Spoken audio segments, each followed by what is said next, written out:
أشهد أن لا إله إلا الله وحده لا شريك له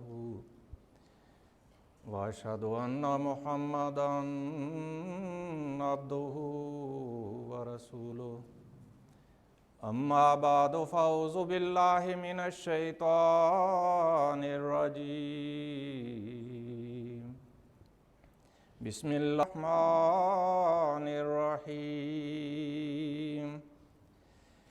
وَلَقَدْ خَلَقْنَاكُمْ ثُمَّ صَوَّرْنَاكُمْ ثُمَّ قُلْنَا لِلْمَلَائِكَةِ اسْجُدُوا لِآدَمَ فَسَجَدُوا إِلَّا إِبْلِيسَ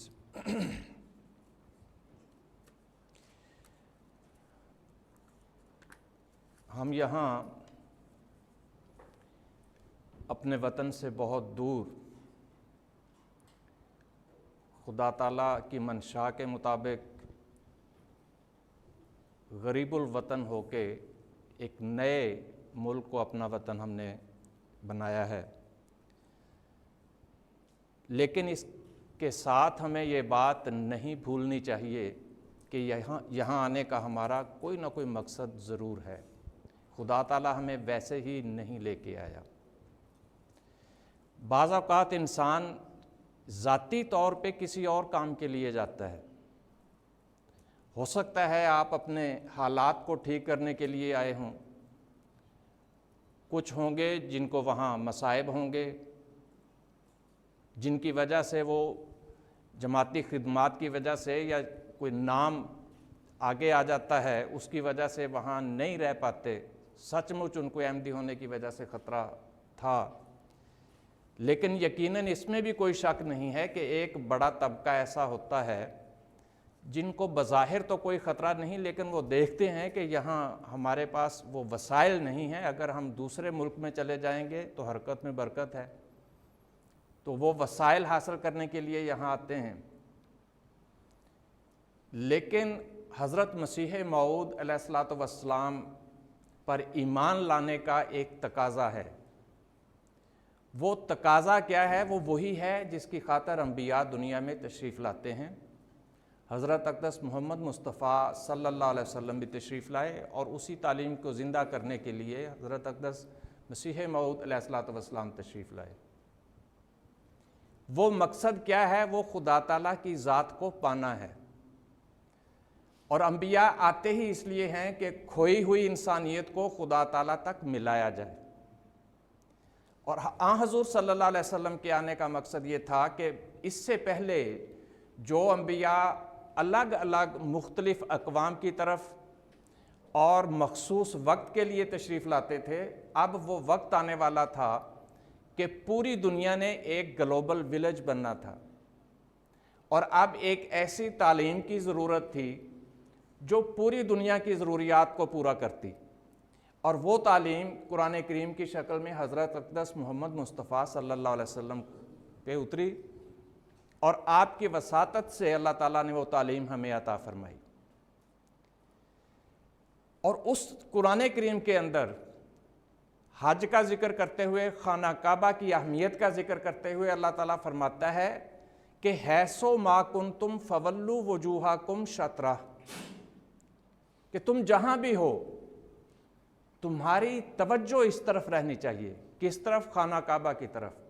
خانہ کعبہ بظاہر اپنی ذات میں تو ایک مٹی گارے کا ایک کمرہ ہے، لیکن چونکہ اس کو اللہ تعالیٰ نے اپنا ایک نشان قرار دے دیا ہے، جیسے ایک عاشق اپنے محبوب کے خط سے بھی محبت کرتا ہے، اس کو بھی چومتا ہے، حالانکہ خط کی بذات خود کوئی حیثیت نہیں ہوتی، لیکن اپنے محبوب کی وجہ سے اس کی عزت کرتا ہے۔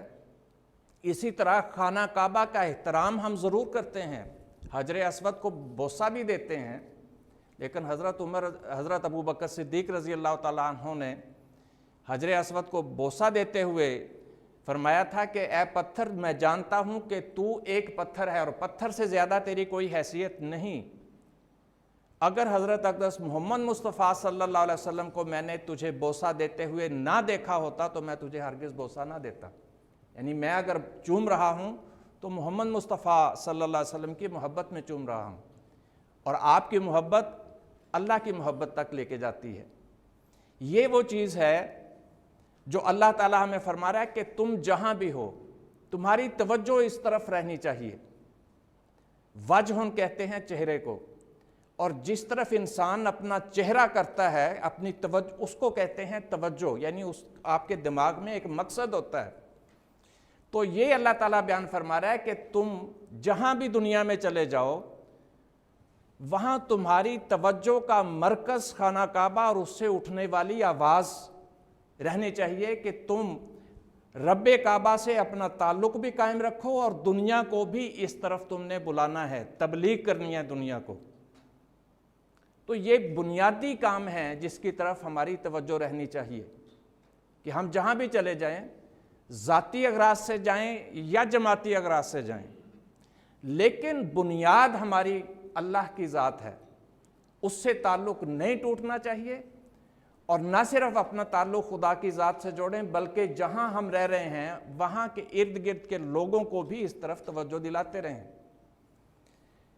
اب اس طرف جب ہم غور کرتے ہیں تو حضرت مسیح موعود علیہ الصلوۃ والسلام کا ایک الہامی فکرہ بڑی توجہ چاہتا ہے۔ اللہ تعالیٰ جو الہام کرتا ہے اپنے محبوبوں کو، اس کے ایک ایک لفظ کے اندر ایک مضمون پوشیدہ ہوتا ہے۔ ایک الہام خدا تعالیٰ نے کیا کہ میں تیری تبلیغ کو زمین کے کناروں تک پہنچاؤں گا، ایک فکرے کا الہام ہے۔ یہاں اس وقت یہ الہام ہوا تھا جب اللہ تعالیٰ نے آپ کو مبعوث فرمایا اور بظاہر آپ اکیلے تھے، اور اللہ آپ کو تسلی دے رہا ہے کہ آپ اکیلے نہیں رہیں گے، یہ نام زمین کے کناروں تک پہنچے گا، اور پہنچائے گا کون؟ مربیان نہیں، واقفین زندگی نہیں، میں پہنچاؤں گا۔ اللہ نے اپنے ذمہ لیا ہے، تو اللہ کس طرح کام کرتا ہے یہ ہمیں غور کرنا چاہیے۔ اور ہم اگر زمین کے کناروں پہ آ کے بیٹھے ہیں تو یہ ذہن میں رکھیں کہ اس کے پیچھے خدا تعالیٰ کا فضل ہے۔ وہ ہم لاکھوں روپیہ جو ایجنٹوں کے دے کے آئے ہیں وہ تو ڈوب بھی جاتا ہے، سب کے نہیں پار ہوتے۔ اگر کامیاب ہوئے تو خدا تعالیٰ کی اس کے پیچھے ایک حکمت ہے جو خدا ہم سے خدمت لینا چاہتا ہے۔ اب اللہ فرماتا ہے کہ میں تیری تبلیغ کو زمین کے کناروں تک پہنچاؤں گا۔ اس میں 3 باتیں قابل غور ہیں، میں، دوسرا تیری تبلیغ، اور تیسرا زمین کے کنارے۔ اب جب اللہ نے فرمایا میں پہنچاؤں گا تو اس کا مطلب کیا ہے؟ یہ آیت جو میں نے ابھی آپ کے سامنے تلاوت کی ہے، اس میں اللہ فرماتا ہے وَلَقَدْ خَلَقْنَاكُمْ، ہم نے تمہیں تخلیق کیا، پیدا کیا، ثُمَّ صَوَّرْنَاكُمْ، پھر ایک اور شکل دی ہے تمہیں۔ اب یہ تھوڑا فرق کرنا پڑے گا، جب تخلیق کر دی، شکل صورت دے دی، پھر صَوَّرْنَاكُمْ فرمایا کہ نہیں ایک اور صورت بھی تمہارے اندر رکھی ہے، اور جب وہ پیدا ہو جائے گی پھر ہم کہتے ہیں ثُمَّ، پھر قُلْنَا لِلْمَلَائِكَةِ، ہم فرشتوں سے کہتے ہیں کیا؟ اسجدوا لآدم، اس آدم کو سجدہ کرو۔ ہم نے تو عام طور پہ جو تصور ہے آدم کے سجدے کرنے کا آدم کو، وہ ہم سمجھتے ہیں حضرت آدم علیہ السلام مراد ہیں جو نبی تھے، وہ بھی ٹھیک ہے، وہ واقعہ اللہ تعالیٰ نے بیان فرمایا۔ یہاں اس آدم کا ذکر نہیں کر رہا، یہاں اللہ آپ کا ذکر کر رہا ہے۔ خلقناکم، تم کو پیدا کیا، ثم صورناکم، تمہیں ایک صورت دی، اور پھر کہتا ہے اللہ ثم قلنا للملائکۃ اسجدوا لآدم، اللہ کہہ رہے اس آدم کو بھی سجدہ کرو۔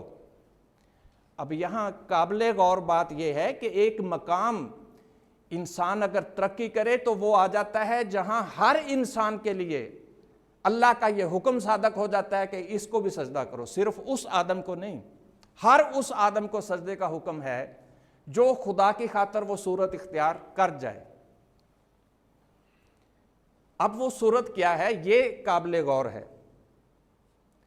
پہلے اللہ فرماتا ہے ہم نے تمہیں تخلیق کیا، اس میں ظاہری شکل و صورت ہے، ہمیں ہاتھ دیے، پاؤں دیے، شکل صورت دی، رنگ روپ دیا، جو بھی ہے انسان، اس پیدائش کے اندر انسان کا اپنا عمل دخل نہیں ہے کہ وہ اپنی مرضی کے نین نقش لے کے پیدا نہیں ہوتا، اپنی مرضی کا رنگ روپ لے کے پیدا نہیں ہوتا، قد کاٹ یہ وہ جو عطا کیا اللہ نے عطا کر دیا۔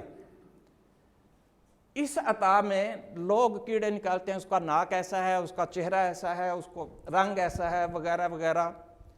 لیکن اللہ فرماتا ہے ٹھیک ہے یہ تو میں نے بنایا ہے، لیکن اس کے اندر میں نے ایک اور خوبی رکھی ہے، وہ تم نے بنانا ہے، وہ میں دیکھتا ہوں تم کیسا بناتے ہو. جو ثم صورناکم ہے وہ ایک اور وہ تخلیق کون سی ہے؟ وہ حضرت مسلم موعود رضی اللہ تعالیٰ عنہ نے بیان فرمایا کہ وہ تخلیق انسان کی روحانی تخلیق ہے. جسمانی تخلیق خدا نے اپنے ہاتھ میں رکھی، روحانی تخلیق تمہیں آزادی دی اور اس کے لیے تمہیں راستہ بتا دیا. فہدیناہ النجدین، ہم نے دو راستے دکھا دیے کہ یہ سیدھا راستہ ہے، یہ غلط راستہ ہے، اس پہ چلو گے تو مجھ تک پہنچ جاؤ گے، اس پہ چلو گے تو کوئی اور طرف نکل جاؤ گے. اور جب میری طرف آنے والا راستہ تم اختیار کرو گے، یہ تمہارا اختیار ہے کہ تم اس صورت کو اپناتے ہو یا نہیں اپناتے. وہ راستہ کیا ہے؟ وہ یہی ہے، صبغۃ اللہ ومن احسن من اللہ صبغۃ. تم بھی اللہ کا رنگ اختیار کر دو. جس نے تمہیں پیدا کیا ہے، جس نے تمہیں یہ شکل صورت دی ہے، روحانی طور پر اس کا رنگ اختیار کرو. اپنے اندر وہ صفات پیدا کرو جو اللہ کی صفات ہیں، جو اللہ کے اندر ہے. یہ پیدا کرو گے تو تم میں میرا رنگ آ جائے گا. جب میرا رنگ آ جائے گا تو فرشتے تمہیں سجدہ کریں گے. پھر میں کہوں گا کہ ہاں سجدہ اللہ کو کیا جاتا ہے، لیکن جو میرا رنگ اختیار کر جائے اس کی بھی اطاعت کرو، اس کو بھی سجدہ کرو. حضرت مسیح موعود علیہ الصلوۃ والسلام نے بڑی خوبصورت مثال عنایت فرمائی ہے. حضور فرماتے ہیں کہ لوہے کے ٹکڑے کو جب ہم آگ میں پھینکتے ہیں تو کیا ہوتا ہے؟ آگ، اب لوہا بالکل الگ چیز ہے، آگ الگ چیز ہے. آگ کا کام جلانا ہے، لوہے کا کام جلانا نہیں ہوتا. لیکن جب لوہے کے ٹکڑے کو ہم آگ کے اندر پھینک دیتے ہیں تو کچھ دیر تعلق قائم رہنے کی وجہ سے اس لوہے کے ٹکڑے میں آگ کی خصوصیات آنی شروع ہو جاتی ہیں. جب وہ تعلق قائم ہوتا ہے وہ بھی گرم ہوتی ہے، آگ بھی گرم ہے تو لوہا بھی گرم ہونے لگتا ہے.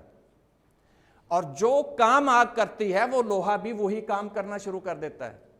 حتیٰ کہ چلتے چلتے ایک مقام وہ آ جاتا ہے کہ آگ کا انگارہ بھی سرخ ہے اور لوہے کا ٹکڑا بھی شدید گرم ہونے کی صورت میں وہی رنگ اختیار کر جاتا ہے جو آگ کے انگارے کا ہوتا ہے. وہ بھی سرخ ہے، وہ بھی سرخ ہے، وہ بھی جلاتا ہے، وہ بھی جلاتا ہے. جب تک یہ تعلق قائم رہے گا وہ رنگ بھی رہے گا، اور جب رنگ رہے گا تو کام بھی اس کا سیم رہے گا. جب لوہے کے ٹکڑے کو آگ سے نکال لیتے ہیں تو لوہا اپنے رنگ پہ آ جاتا ہے، آگ اپنے رنگ پہ رہتی ہے. تو یہاں حضور فرماتے ہیں کہ جب انسان خدا سے تعلق قائم کرتا ہے تو اس کے اندر پھر اللہ کا رنگ آتا ہے. اللہ کا رنگ کیا ہے؟ نیکی کیا ہے؟ نیکی اللہ کی صفات کو اپنے اندر اپنانے کا نام ہے. اللہ ہم سے یہ چاہتا ہے کہ جس طرح میں اپنی مخلوق کے ساتھ پیش آتا ہوں، یا جس طرح تم سمجھتے ہو کہ مجھے اپنی مخلوق سے پیش آنا چاہیے، تو تم یاد رکھو میری مخلوق سے تم بھی ایسے پیش آؤ تو پھر میں تم سے بھی ایسے پیش آؤں گا. اللہ ہماری کتنی پردہ پوشی کرتا ہے، ہم کتنے غلط کام کرتے ہیں، غلط حرکتیں کرتے ہیں، لیکن سزاوار ہونے کے باوجود اللہ ہر گناہ کی سزا نہیں دیتا، بہت پردہ پوشیاں کرتا ہے. خدا فرماتا ہے میری مخلوق کے معاملے میں تم بھی میرا رنگ اختیار کرو، میں تمہاری پردہ پوشی کرتا ہوں، تم میرے بندوں کی پردہ دری کیوں کرتے جاتے ہو، کیوں ان کا گناہ دیکھتے ہو تو اس کی پردہ پوشی نہیں کرتے، کیوں اعلان کرنا شروع کر دیتے ہیں. ہاں جب کہیں ضرورت ہو انتظامی معاملے میں وہ بالکل ایک الگ چیز ہے، لیکن یہ وہ چیزیں ہیں خدا فرماتا ہے میں اپنے بندوں کا خیال رکھتا ہوں، ان کی روزی کا انتظام کرتا ہوں.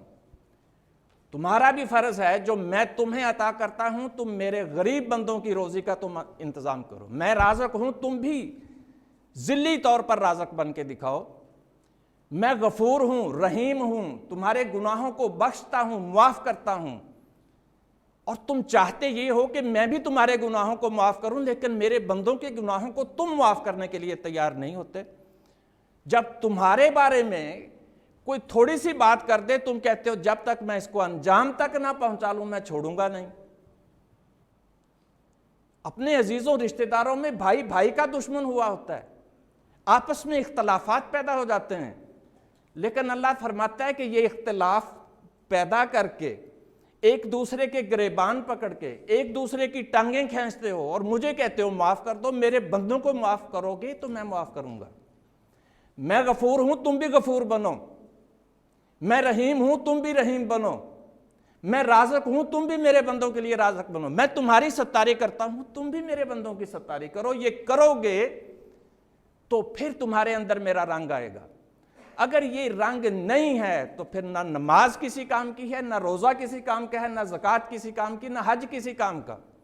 یہ ساری عبادتیں ہمیں یہ اس طرف توجہ دلا رہی ہیں کہ ایک دوسرے کے ساتھ تعاون کریں، ایک دوسرے سے محبت کریں، ایک دوسرے کے قصوروں کو ختم کرنے کی کوشش کریں، اصلاح کرنے کی کوشش کریں، ان سے انتقام لینے کی کوشش نہ کریں۔ اگر انتقام لینے کی کوشش کرنی ہے تو پھر یاد رکھیں اللہ انتقام لینے والوں میں سب سے طاقتور ہے۔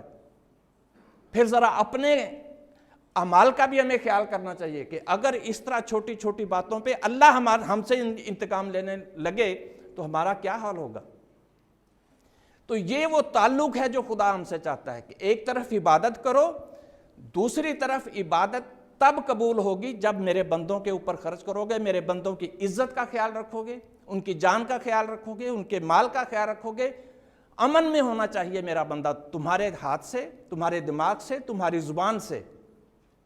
اور مومن کہتے ہی اس کو ہیں جس سے دوسروں کی عزتیں محفوظ ہوں، امن میں رہیں، دوسروں کا مال امن میں رہے۔ لیکن یہاں جھگڑے ہی ان باتوں کے اوپر ہوتے ہیں، دو بندے کاروبار کرتے ہیں، دیانتداری نہیں ہے، وہ اس کا چھیننے کی کوشش کرتا ہے، وہ اس سے چھیننے کی کوشش کرتا ہے، وہ اس سے امن میں نہیں، وہ اس سے امن میں نہیں، اور پھر ہم مومن کہلاتے ہیں۔ تو اللہ کو یہ مومن نہیں چاہیے۔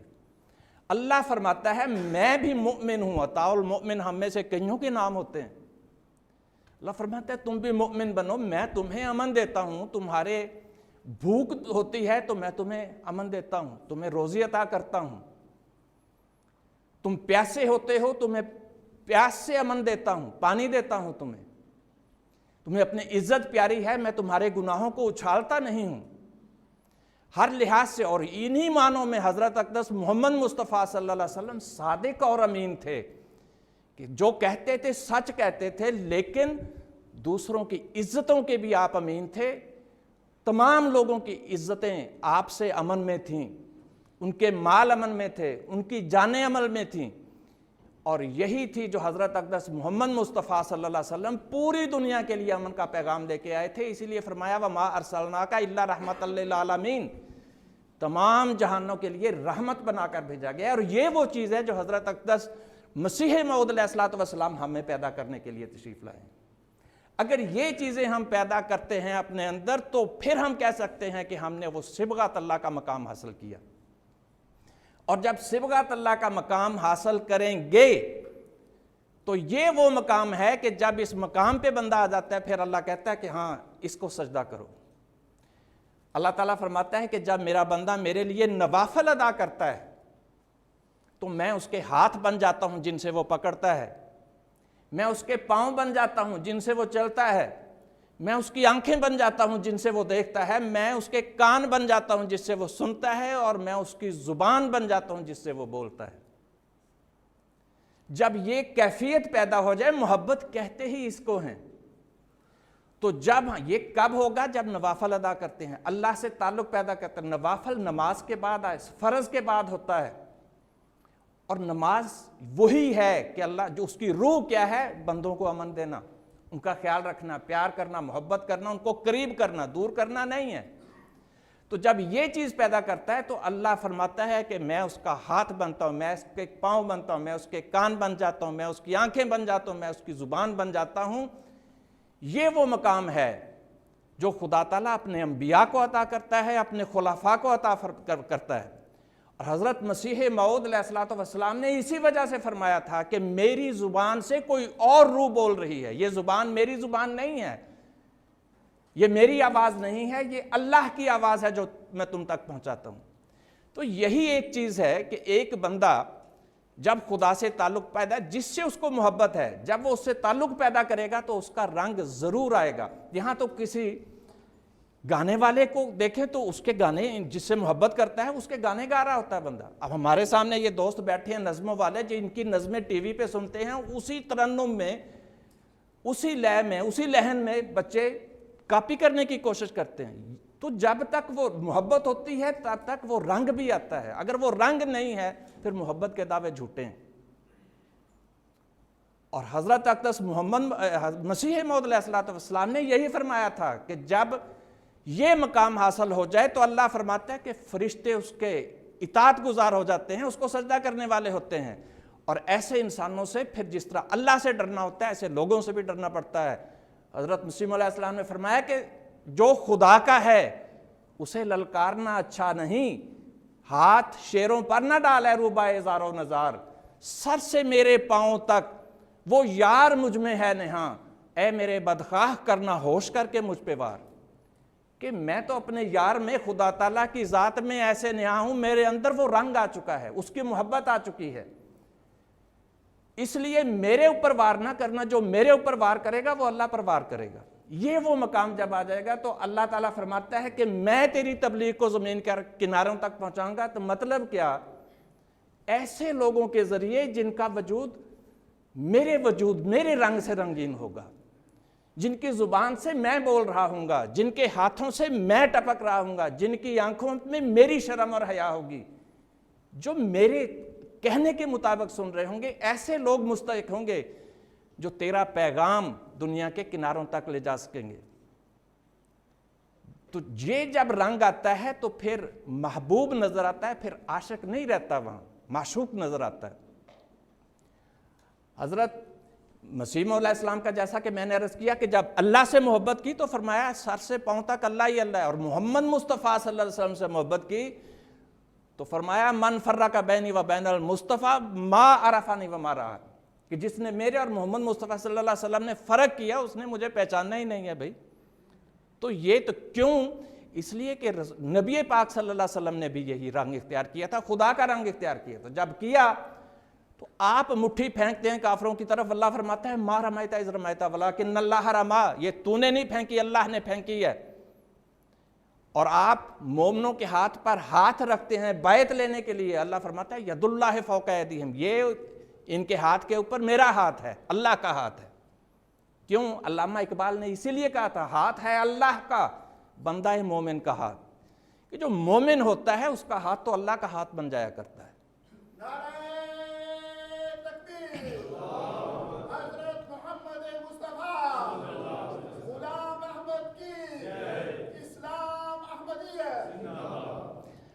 تو حضور یہ فرماتے ہیں اس کام کے لیے حضور صلی اللہ علیہ وسلم تشریف لائے تھے. اور یہ جو ہمیں شریعت عطا کی ہے قرآن کریم، یہ وہ رستے دکھاتا ہے جن پر چل کے ہم اللہ کا رنگ اختیار کر سکتے ہیں. اور یہی محمد مصطفیٰ صلی اللہ علیہ وسلم نے رنگ اختیار کیا. اور پھر آگے اللہ نے بتا دیا کہ اگر مجھ سے محبت کرنا چاہتے ہو اے نبی ان کو کہہ دے قل ان کنتم تحبون اللہ فاتبعونی یحببکم اللہ، تم بھی اللہ سے محبت کرنا چاہتے ہو، اللہ کا رنگ اختیار کرنا چاہتے ہو، میری پیروی کرو، یہ شریعت میں دے رہا ہوں اس کے اوپر عمل کرو، اللہ تم سے بھی محبت کرنے لگے گا.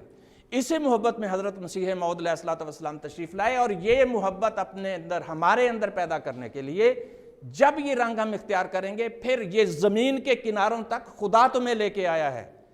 اور زمین کے کناروں تک آپ کا آنا خدا تعالیٰ تمہیں بار بار توجہ دلا رہا ہے کہ میں یوں ہی نہیں لے کے آیا، میرا رنگ اختیار کرو یہاں آ کے، تاکہ تمہاری توجہ اس خانہ کعبہ کی طرف ہو جس کی طرف میں تم سب کو اکٹھا کرنے والا ہوں.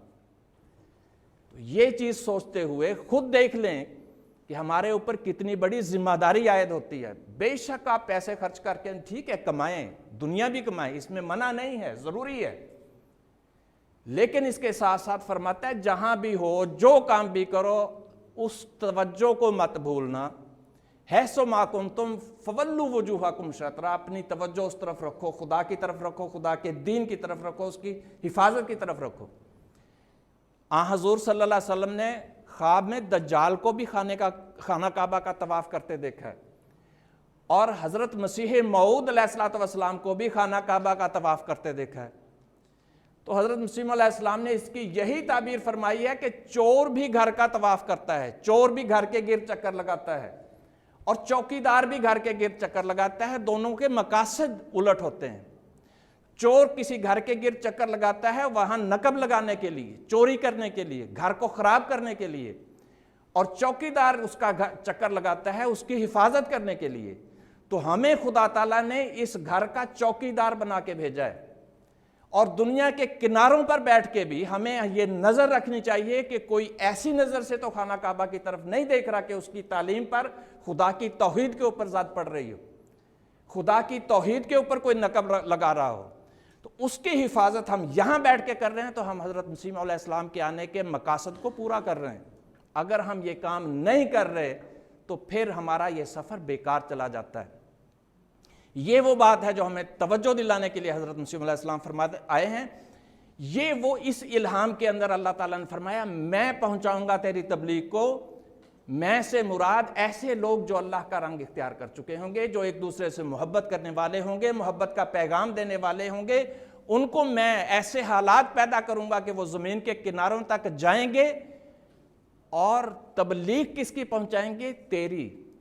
اب یہ دوسرا حصہ ہے اس کا، پہلا اور آخری تو میں نے بتا دیا، لیکن تبلیغ کون سی پہنچے گی؟ یہاں بھی اس کے اندر پیش گوئی تھی کہ اس دور میں مختلف جماعتیں ہوں گی جو دین کا نام لے کے اٹھیں گی، دجال بھی اسی دور میں ظاہر ہوگا، دوسرے مذاہب بھی اس دور میں زوروں کے اوپر ہوں گے، خود محمد مصطفیٰ صلی اللہ علیہ وسلم کا نام لینے والے بھی مختلف فرقوں میں بٹ چکے ہوں گے، اور ہر ایک یہی دعویٰ کر رہا ہوگا جو میں پیش کر رہا ہوں وہ سچا اسلام ہے۔ لیکن فرمایا زمین کے کناروں تک پہنچنے والی تبلیغ یہ کسی کا پیغام نہیں ہوگا، صرف اسلام کی وہ تشریح جو تیری کتابوں کے اندر موجود ہے وہ اس قابل ہے کہ زمین کے کناروں تک پہنچے۔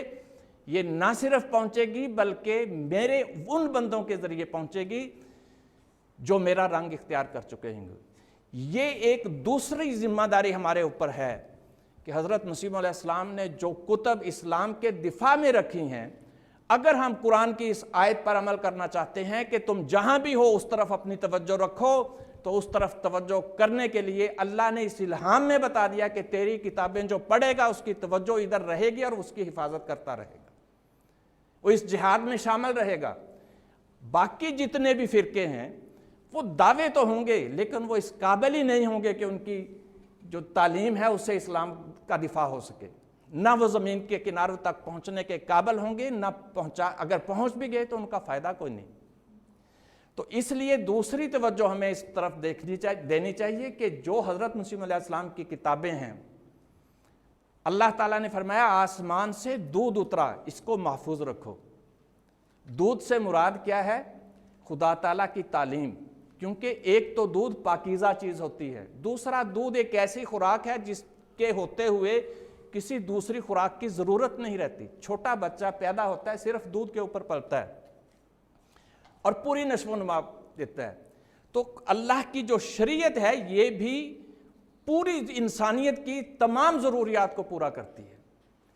اور دودھ کا یہ کہہ دیتے ہیں بعض لوگ کہ جی آپ حضرت مسیح علیہ السلام کے الہام کو جی آسمان سے دودھ اترا، کیا ثبوت ہے اس کا کہ اس سے مراد حضور کی کتابیں ہیں؟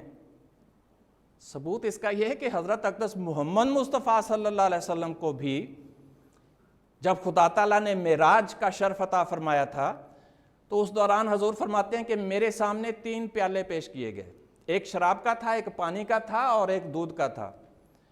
تو مجھے کہا گیا کہ ان میں سے ایک پیلے میں نے دودھ کا پیالہ پی لیا تو جبرائیل نے مجھے اس کی تعبیر بتائی کہ مبارک ہو، بہت پاکیزگی والی چیز تم نے پی ہے، کیونکہ اگر تم پانی پیتے تو تمہاری امت غرق ہو جاتی، شراب پیتے تو برائیوں میں مبتلا ہو جاتی، تم نے دودھ پیا ہے جو خدا تعالیٰ کی طرف سے پاکیزگی کا پیغام ہے کہ تمہاری امت ہمیشہ جو اصل امت ہے وہ پاکیزگی پر قائم رہے گی۔